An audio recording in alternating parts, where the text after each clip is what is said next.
Yesterday, he was spruiking a hydrogen power revolution, clean energy from the coal hub of the Hunter Valley. Today, it's electric cars, a $250 million boost to help electrify our car fleet.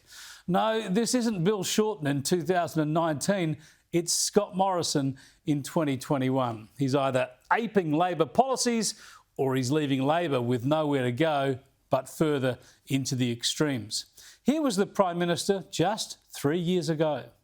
And I'll tell you what, it's not going to tow your trailer, it's not going to tow your boat, it's not going to get you out to your favourite camping spot with your family. Bill Shorten wants to end the weekend when it comes to his policy on electric vehicles.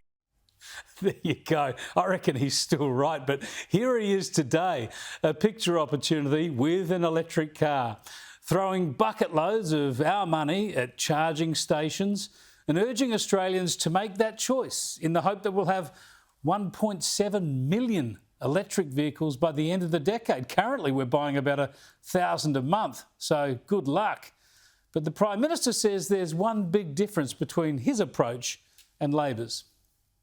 I trust Australians that when they're presented with good options at good prices, they'll make good choices. I don't have to tell them to get rid of the car they've got now. That's what Labor wants to do. I'm not going to put up the price of their petrol on families and make them go and buy electric vehicles. You leave my trusty little Mazda alone. Now, that's one way to look at it, the Scott Morrison way. Bill Shorten sees it differently. Listen, imitation is the sincerest form of flattery in politics, and one of the big drawbacks on electric vehicles is people worry there's not enough charging stations on our roads. Labor proposed it. Mr Morrison must read my policy book at night time for ideas. Great fun. Maybe it should be Shorten running again this time around. Sorry, Albo. Now, the thing here is not whether or not you like electric cars. That's not the point. Clearly, we're going to see more electric cars. You do see them around the streets now. And clearly, especially when it comes to running around the city with a charger at home, they can be very practical. In the US, there are high hopes now for big electric trucks like the F-150 from Ford, or Utes as we'd call them. They might not just take a tradie to work, but also power his or her tools on the job all day. And then back home, they act as a backup battery for the house. Great. Technology is wonderful. Let 1,000 flowers bloom, as they say. We'll just see how they all take off. I'm thinking the big V8s will dominate in that class for just a while yet. But here's the rub. Why do taxpayers need to subsidise electric vehicles? Especially if the products are good enough, why do governments need to back them?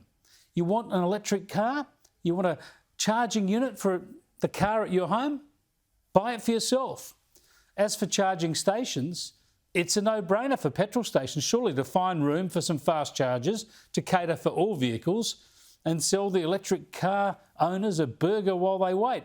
Now, sure, Labor are offering all sorts of tax incentives and the coalition's not going that far, but why should our petrol excise and other taxes subsidise the infrastructure required for electric cars? If it's all so good, let it pay its way. Let the market demand drive the infrastructure build. Enough of the government picking winners with our money. That's always been a way to end up with a nasty shock.